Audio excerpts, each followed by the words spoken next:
Hey, welcome back to Reddit Cheating Wife, the best channel for cheating stories.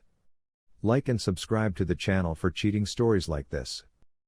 How do you keep your imagination from running wild? In this case, I am the BS and my fiancée is the WS. I am 25 years old and she is 26. It's been 3 months since the invasion of Normandy. My impulse to glance through his phone one night, when he was sleeping and I was up feeding the baby, became stronger with each passing minute. He travels for around a month at a time and then comes home for a period of approximately 2 weeks. By looking through his phone's browsing history, I discovered 3 occasions when this occurred. In the meanwhile, he went to a site one night while he was away. Because the site required users to pay in order to send more messages, he only messaged one individual and got no response. He never utilized the service again. We were texting at the time, and if he wanted anything, we could have done phone or FaceTime. This one hurt the most since we were messaging at the time. This is something we'd done in the past. The next night, he went to a different location. He had to pay for this one. It was impossible for me to get access to it. He maintains that he has never met anybody. It was around 1 week after that he attended a sporting event. He was at the game, we were chatting, and then I didn't hear from him for a long period of time after that. My best guess is that he returned to his hotel room and passed out from tiredness. He said exactly that the next morning, and I didn't pay attention to it since I didn't think anything of it. However, it was then discovered that he had researched strip clubs before going for the game, had withdrew a significant quantity of money from his bank account, and had gone to a strip club afterward. Strip clubs don't bother me as a single person, but there is a barrier in our relationship that he has removed via his actions. The second and third occurrences had just been uncovered during my first search. I made the mistake of waking him up and assaulting him as soon as I became certain that I had learned all of the information. He misrepresented himself, claiming that he had no clue what the website was or why it had been saved in his internet history. While I was at work, he deleted the account, which I discovered once I returned home. His email was still open when I viewed it the next night when he was sleeping. There was nothing detected. My search for another email account for him led me to his phone passwords, where I discovered another email address that I had forgotten about. Bingo.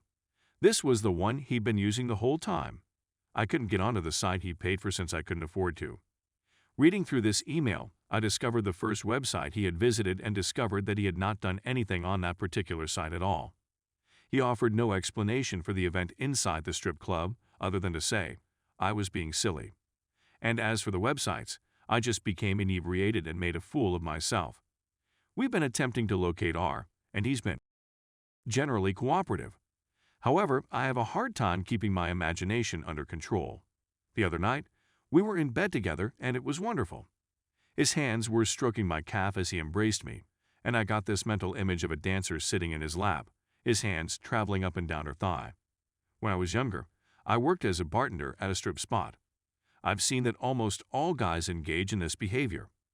I'll never know what happened in that club. Again, I know what happens in such locations, and the thought of it regularly sends my imagination into overdrive.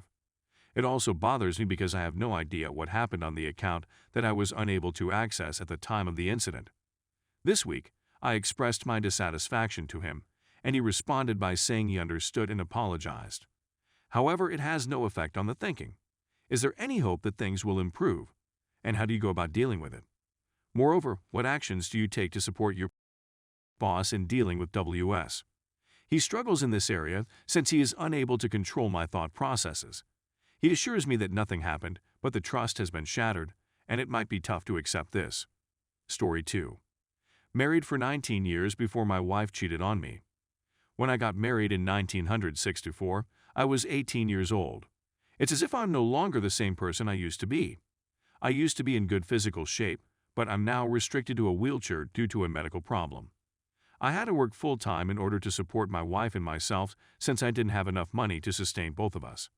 While I was working on the building site, she cleaned hotel rooms. Because we didn't have children, we were able to spend time alone on weekends.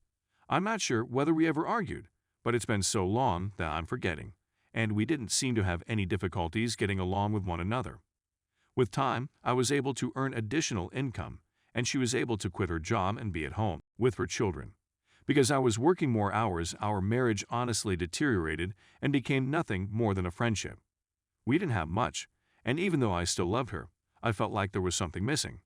In the end, we didn't spend nearly as time together as we would have liked.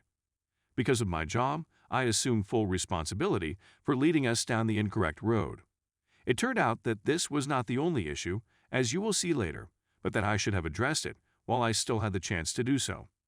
One evening, when I get home from work, everything seems to be as normal. Dinner had been served, and baseball was being shown on television, which used to be my favorite sport. My short conversation with her occurred in the kitchen before I went to my room to change out of my business attire. On my nightstand was a box of condoms, which I saw as soon as I went in. I became concerned since I had a vasectomy some years ago and had never used condoms before. I instantly inquired of my wife about them, but she was unable to provide a satisfactory response in a timely manner. She fell into tears as she revealed her adultery to her husband.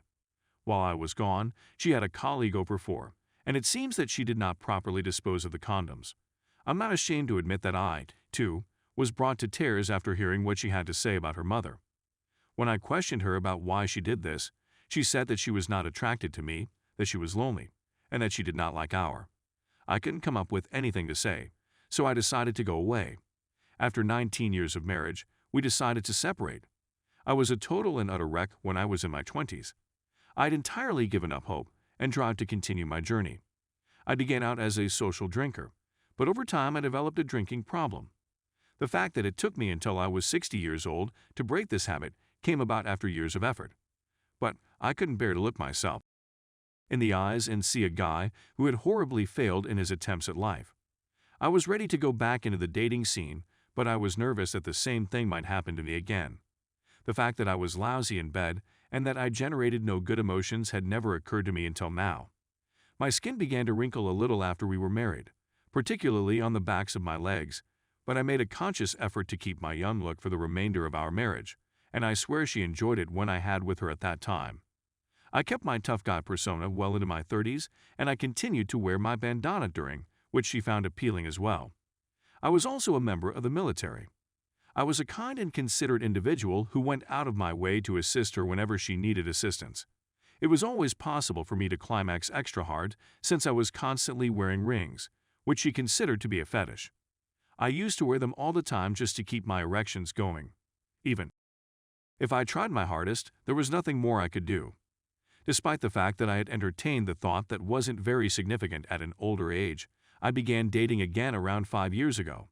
She argued that there was nothing wrong with me, despite the fact that we don't have a particularly active life. This past year, I had my second marriage blessed with joy. However, it was within this time frame that I was diagnosed with cancer, which came as an incredible shock. Since then, I'd experienced a substantial lack of energy, and my new wife is the only one who is able to keep up with me. Even if we're attempting treatment, the outlook is not favorable. Towards the end of my life, I'd want to share some of the knowledge I've collected over the years in order to make the world a better place for those who come after me and their children. It is also becoming more difficult for me to maintain my mental faculties.